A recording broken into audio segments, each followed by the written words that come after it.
In this module, we're going to look at OASIS items 1800, grooming, 1810, upper extremity dressing, and 1820, lower extremity dressing. Let's begin. Remember, for the therapist, you're going to use the therapy assessment tool to guide your 1800 answers. Make sure that you remove this from the patient chart and fill it out so that you can report this on the 1800 report form. The 1800 report form looks like this, and scores are going to be placed next to the indicated 1800 as noted. Also remember, the prior level of function is going to be noted above, and please indicate the patient's prior level of function with those particular activities. Let's take a moment to review the important rules for scoring the 1800s. The performance measure is going to be looked over a period of 24 hours and the day of the assessment. Any score you provide a patient is prior to any such teaching, demonstration, interventions of any kind. It's very important to remember this, as many times patients are given instructions as we work with them, and as they perform a task because of that instruction, we often misgrade them because we did intervene. You want to observe the actual ADL being performed. If that's not practical, then you can simulate movements such as bending forward to try to put shoes on or reaching up to groom someone's hair. But it's best to observe the activity itself. You also want to score the individual in the location that they normally would perform this activity. The environment can play a big part in this, so if it's a narrow environment, then this would be a factor on their safety. So if you're grooming or bathing, you want to do that in the bathroom, and with dressing, certainly the bedroom would be the most likely location. Remember, assistance is physical, you're helping perform the task; environmental, you're setting up or gathering items for the task; and verbal instructions, where you're just speaking. The most important rule to remember is safety is integral to ability, meaning if the patient is not safe while executing the movement under the conditions, they're not safe. So you have to choose an answer that would reflect the safest level of performance for this patient. That is the most important rule to remember. So let's take a look at M1800 grooming. Grooming is looking at the current ability for a patient to safely perform personal hygiene needs, such as washing the face, hands, hair, shaving, makeup, teeth, or denture care, or fingernail care. So let's take a moment to look at how we would respond on each one of these criteria here. Let's take a look at M1800 grooming. In order to score somebody 0, this indicates this patient requires no assistance to groom themselves nor obtain the items. So if they require a family member or yourself to pick up an item and hand it to them, then they are non-independent, especially if they could not get to the item. In order to score a patient with 1, this means that they're able to groom themselves fine, but someone must obtain the items for them.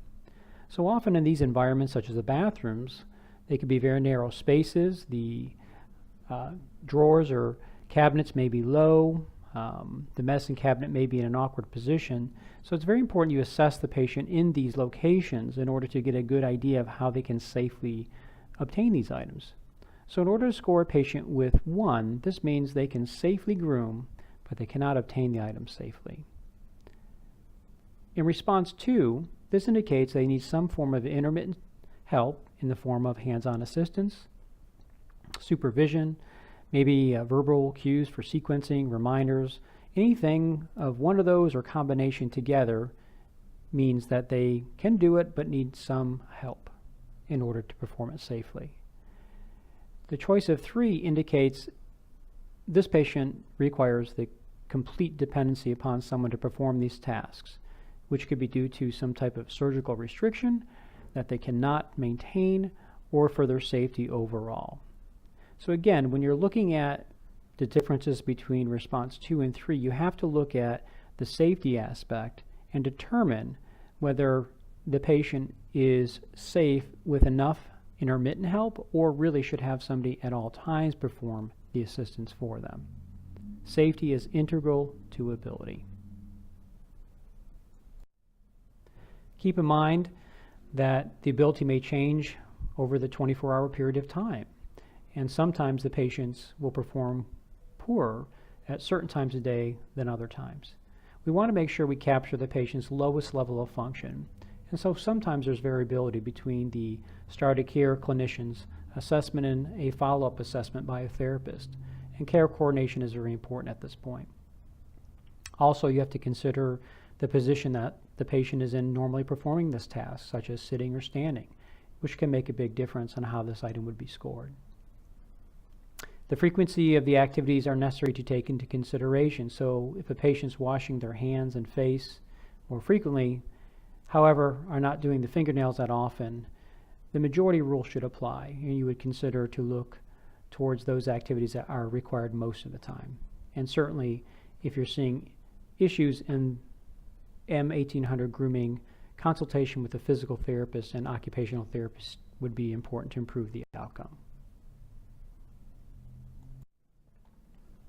Let's take a look at M1810 and 1820 dressing. Both of these items are very similar with exception to the upper and lower bodies being the difference. So let's take a look at the rules that guide assessing these M items. First off, you want to make sure you always look at the balance in consideration of the 1810 and 20. And the reason for that is there's a mobility component to these questions. Also, the environment is often much different than the hallway or the living areas for the patient.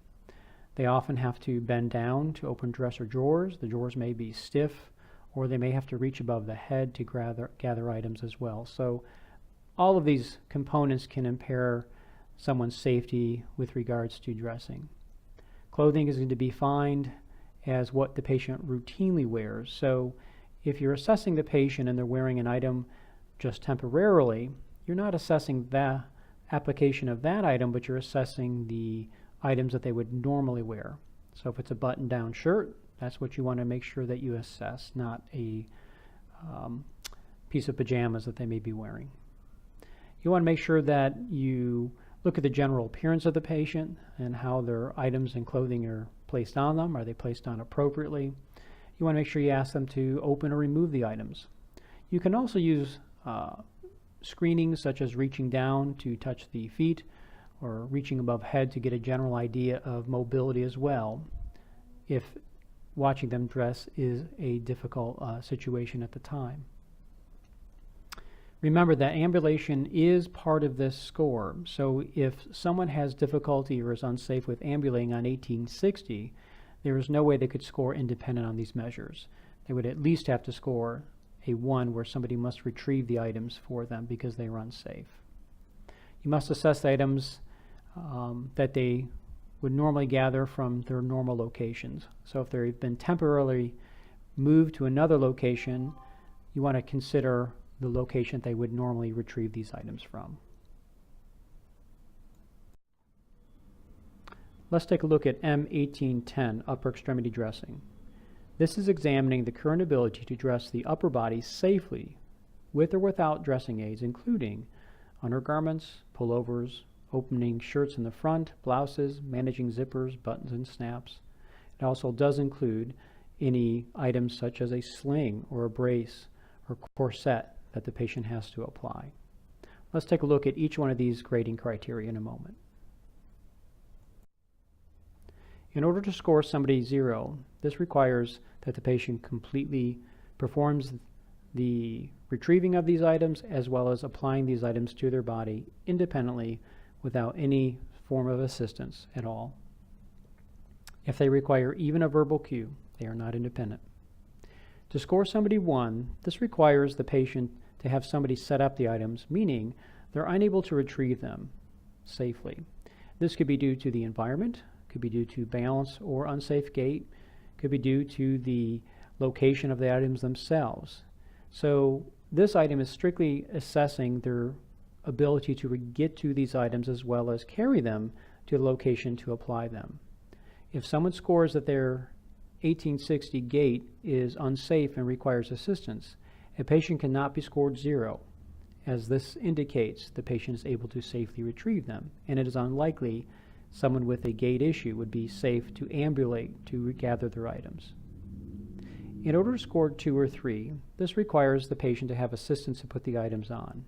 To score somebody a 2, they need either verbal cues, hand-on assistance, they need reminders, sequencing, they need instructions of some sort so they can participate, but they're unable to safely complete it on their own. And response 3 requires the patient have total dependence upon somebody in order to place the items on. They cannot dress themselves safely. So let's take a look at a patient who has a surgical precaution restriction. And as you're assessing them, you find that they cannot maintain that precaution. Maybe they're supposed to keep their arm from abducting, but every time they're applying the garment, that they're breaking this precaution and placing themselves at risk.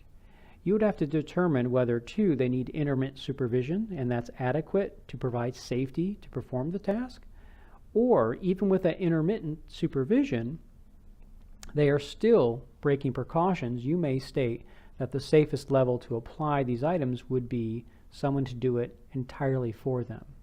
Again, when you're looking at these measures, you have to look at safety being integral to ability. If they are not safe, they are not able.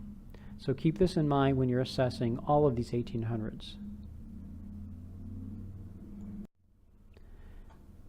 Looking at 1810 further, remember, upper extremity dressing not only includes clothing, but it could include any of these types of medical devices, such as a prosthesis, cervical collars, slings, corsets, braces, compression garments, anything that the patient has to use for their condition at this time. If a patient was ordered to wear a device or support by their MD, or they're wearing one on the day of the assessment, it has to be included. And again, if the ability differs in the upper body task, you're going to pick what the patient's level they do the majority of time with dressing tasks. Let's take a look at 1820, which is very similar to 1810, except we're looking at the lower body. This indicates the patient's safe ability to dress with or without aids, including undergarments, slacks, socks, nylons, or shoes. So let's take a look at each one of these measures individually. In order for somebody to score 1820, they cannot have any assistance or supervision or any gathering of the items at all in order to be scored a 0. If a patient requires the family member or yourself to open the drawer, that's a form of assistance. So keep in mind that you have to consider the whole task when assessing this item. In order to score 1, you're indicating they can dress themselves unaided, but somebody should gather the items for them. So as we mentioned previously, if there's an issue with 1860 ambulation for balance or safety and there's some form of assistance needed, there is no way a patient could be scored 0, meaning they could ambulate, gather the items safely and independently when doing this task.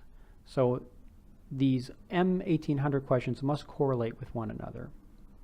But to score somebody 1, again, this means they can safely dress themselves but need somebody to obtain the items.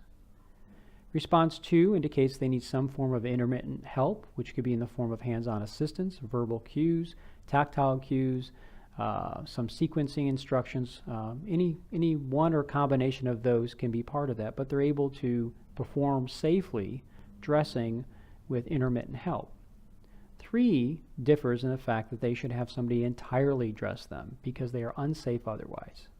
So again, let's take a look at surgical restrictions, such as a spinal fusion or total hip replacement.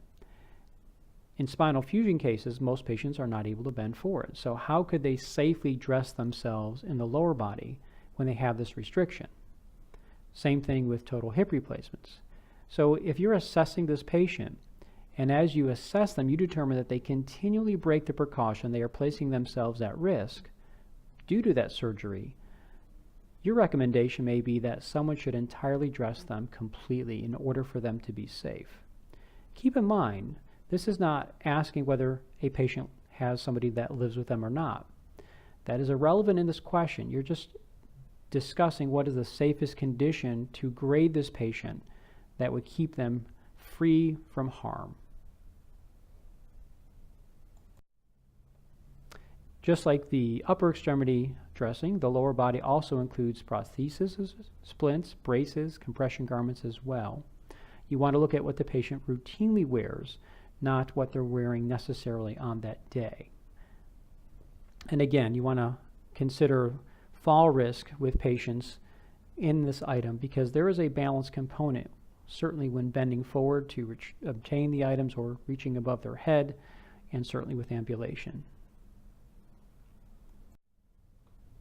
Our final slide emphasizes again the importance of medical restrictions and orders. As we have mentioned previously, you cannot ignore the fact or the safety aspect when a patient has restrictions, again, as we have given the illustrations of hip precautions or spinal fusions when assessing these items. You have to look at these items also with the other 1800 measures. So make sure that when you're assessing these items, you're looking at not only in their ability to perform these tasks, but in light of the risk it places on their surgical procedures or restrictions by the physician. This concludes our instructional video on 1800s, 1810, 1820. If you have any further questions, contact your rehab manager and/or director of clinical services in your office. Thank you.